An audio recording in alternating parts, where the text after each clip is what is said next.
यह कहानी पुराने जमाने की कहानी है। एक प्रदेश में एक व्यापारी ने प्रेम विवाह किया। हालांकि तब प्रेम विवाह करना कोई छोटी या आम बात नहीं थी, लेकिन फिर भी व्यापारी और उसकी प्रेमिका, जो अब उसकी धर्मपत्नी बन चुकी थी, उनका सच्चा प्रेम देखकर लोगों ने उन्हें स्वीकार कर लिया और लोग उनके प्यार की मिसाल देने लगे थे। वे दोनों भी अपने प्यार से भरे नए संसार में काफ़ी खुश लग रहे थे। लोग यह देखकर हैरान रह जाते कि उन दोनों में कभी किसी वस्तु या विषय को लेकर कभी झगड़े नहीं होते थे। व्यापारी और उसकी पत्नी ने अपनी प्यार की रोशनी सदा रोशन रहे, इसलिए एक नियम बनाया था। उन दिनों लोग रात को छतों पर मशाल जलाया करते थे ताकि घर आंगन में उजाला रहे, और सोने के समय उन्हें बुझा देते थे। प्रेमी जोड़े ने तय किया था कि वे जब तक साथ रहेंगे तब तक उनके घर की मशाल जलती रहेगी। अब रात होते ही पूरे प्रदेश में अंधेरा हो जाता, लेकिन एकमात्र इस व्यापारी का घर रोशनी से जगमगाता था। इस प्रदेश का राजा एक बड़े से महल में रहता था। हर रात को सोने से पहले वह अपनी रानी के साथ महल की छत पर जाकर आसमान के नज़ारे देखता था। एक बार जब राजा अपनी रानी के साथ छत पर चांद सितारे देख रहा था, तब दोनों की नज़र व्यापारी के जगमगाते घर पर पड़ी।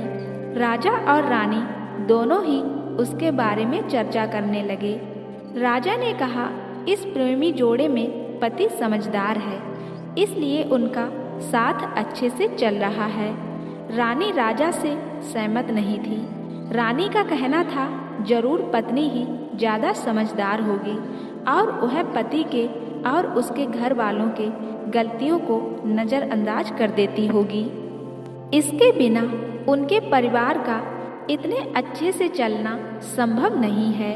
राजा रानी की चर्चा बहस में और फिर बाद में झगड़े में बदल गई। अंत में राजा ने कहा कि हम क्यों झगड़ा कर रहे हैं, एक काम करते हैं, उनकी परीक्षा लेते हैं और देखते हैं कौन ज़्यादा समझदार है। रानी को भी यह सुझाव पसंद आया।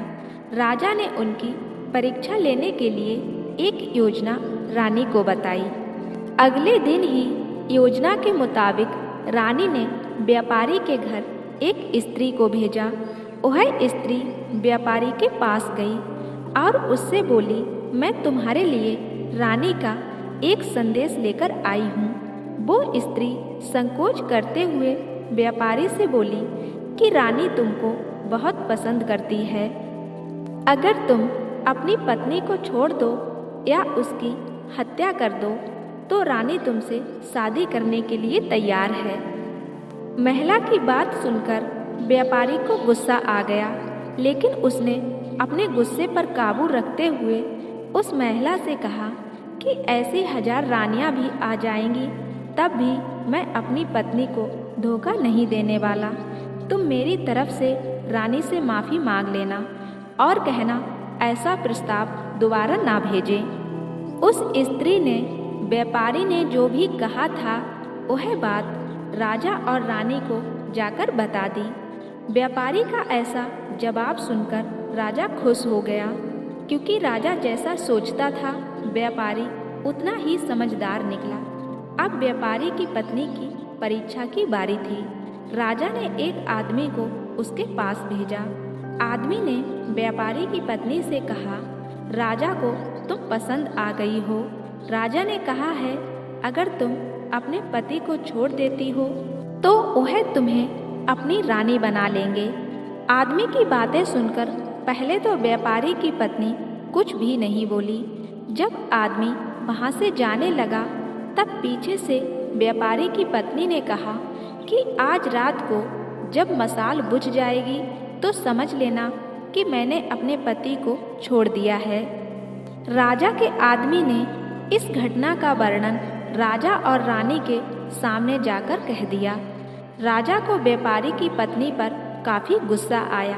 लेकिन रानी ने राजा से कहा कि वह सिर्फ ऐसा कह सकती है, कर नहीं सकती। आखिर वह उसकी पत्नी है और प्रेमिका भी है। राजा ने तय किया कि व्यापारी को खतरे में नहीं डालना चाहिए।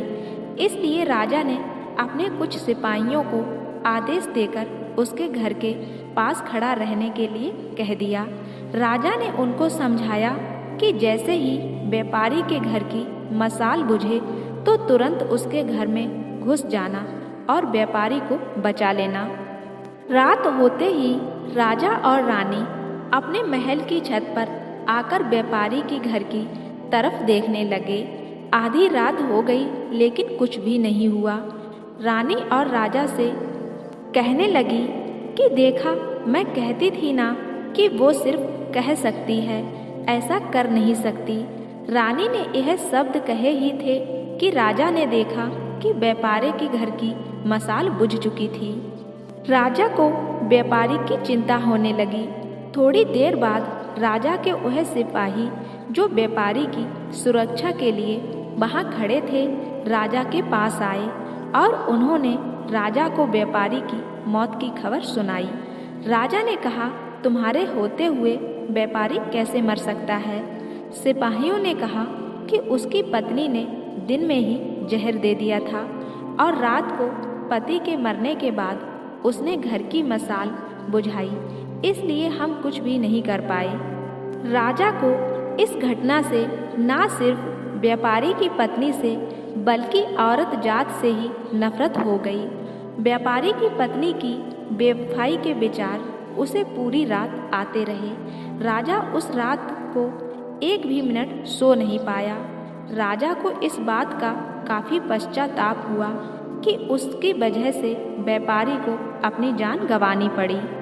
सुबह होते ही राजा ने अपने एक मंत्री को बुलाया और उसे आदेश दिया कि मैं शिकार करने जा रहा हूँ। जब तक मैं लौटूंगा इस प्रदेश की सभी महिलाओं को नगर से बाहर भेज देना। राजा का आदेश सुनकर मंत्री ने राजा को काफ़ी समझाने की कोशिश की, लेकिन राजा उसकी एक भी बात सुनने के लिए तैयार नहीं था और राजा ने उसे धमकी दी कि अगर तुमने यह काम पूरा नहीं किया तो सबसे पहले मैं तुम्हें ही इस नगर से बाहर भेज दूंगा। राजा के शिकार पर जाने के बाद मंत्री काफ़ी चिंता में डूब गया। जब मंत्री को कुछ भी समझ नहीं आ रहा था तो मंत्री सीधे अपने पिता के घर गया, जो पहले राजा के पिता के यहाँ मंत्री रह चुका था और काफ़ी समझदार था।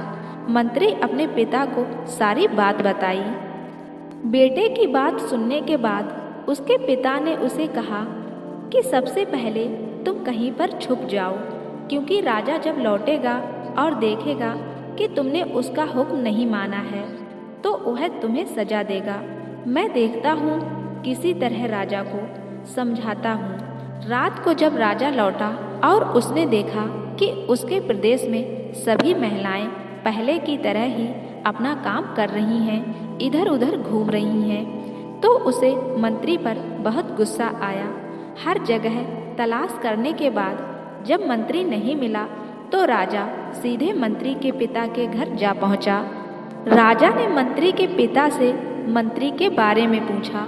मंत्री के पिता ने राजा को शांत करने के लिए पानी दिया, बैठने के लिए कहा और बाद में राजा से पूछा कि आप क्यों सभी महिलाओं को नगर से बाहर भेजना चाहते हैं। राजा ने व्यापारी वाली पूरी कहानी मंत्री के पिता को बताई।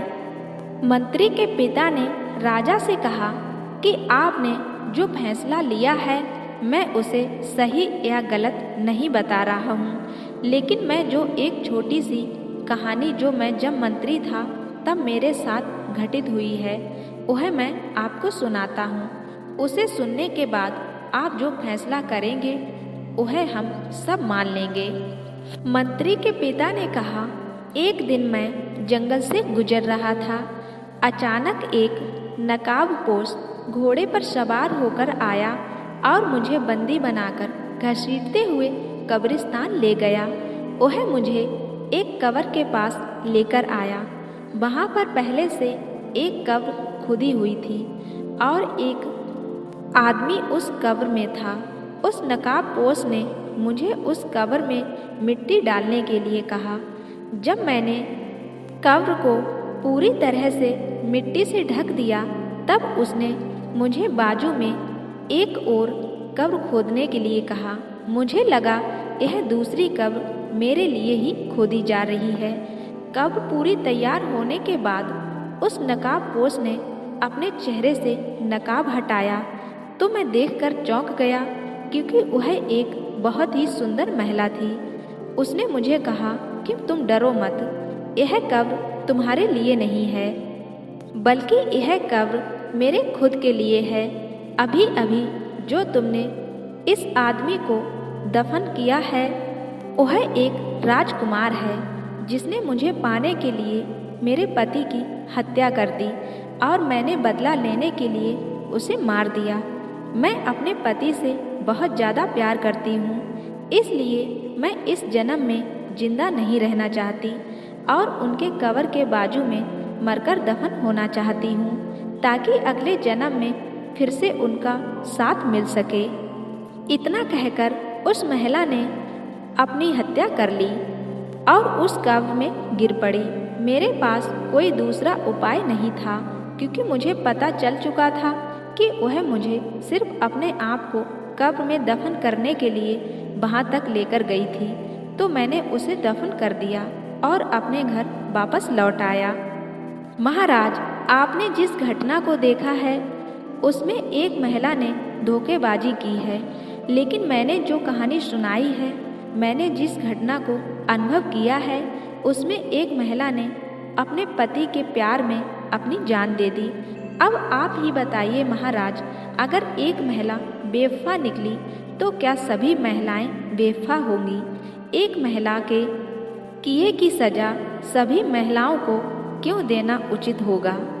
राजा को बूढ़े मंत्री की बात अच्छी तरह से समझ में आ गई और उसने सभी महिलाओं को नगर से बाहर निकालने का ख्याल अपने मन से निकाल दिया। दोस्तों, यह कहानी हमें समझाती है कि दुनिया में भिन्न भिन्न तरह के लोग हैं, अलग अलग तरह के उनके विचार हैं और उतने ही अलग तरह के सबके व्यवहार हैं। हम एक आदमी का व्यवहार देखकर बाकी सबके लिए कोई फैसला नहीं कर सकते। आज के दौर में यह बात बहुत अच्छी तरह से सबको समझनी चाहिए, क्योंकि आजकल ऐसा होता है कि जब कोई प्यार में धोखा खाता है तो वह सभी औरतों को या फिर सभी पुरुषों को नफरत की दृष्टि से देखने लगते हैं, सभी को एक ही तराजू में तौलने लगते हैं।